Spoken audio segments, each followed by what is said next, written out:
পহেলা বৈশাখ হলো হিন্দুদের প্রথম দিন, আর পহেলা জানুয়ারি হচ্ছে ইহুদি খ্রিস্টানের প্রথম দিন। বলো তোমার খুশি হলো কেন? শোনো, মানুষ হোক পশু হয়েও না, মানুষ হোক পশু হয়েও না, সাহাবীদেরকে একটু মূল্যায়ন করিও। বলো তুমি হ্যাপি নিউ ইয়ার লিখলে কেন? এখান থেকে কান ধরে তোবা করে উঠবে, জিন্দিগিতে আর কোনোদিন এই শব্দ কাউকে বলবো না। তুমি অশিক্ষিত, তোমার জাতি অশিক্ষিত, তোমার মাস্টার অশিক্ষিত, এটাকে স্বাগতম জানালে কি করে?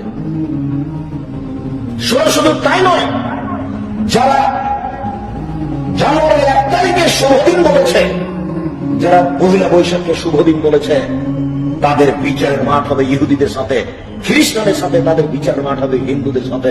তাহাজ্জুদ পড়লেও রাসূল সাল্লাল্লাহু আলাইহি ওয়াসাল্লাম বলেন, মান তাশাব্বাহা বিকওমিন ফাহুয়া মিনহুম। যারা যাদের সাদৃশ্য অবলম্বন করে, যারা যাদেরকে ভালোবাসে, যারা যাদের নিয়ম নীতি কৃষ্টি কালচারকে ভালোবাসে, বিচারের মাঠে তারা তাদের সাথে থাকবে। বলো তুমি বিচারের মাঠে কার সাথে থাকবে? আমি যদি বুঝাতে না পারি আমি আবার বলি, আল্লাহ নবী বলছেন, মান তাশাব্বাহা বিকওমিন ফাহুয়া মিনহুম।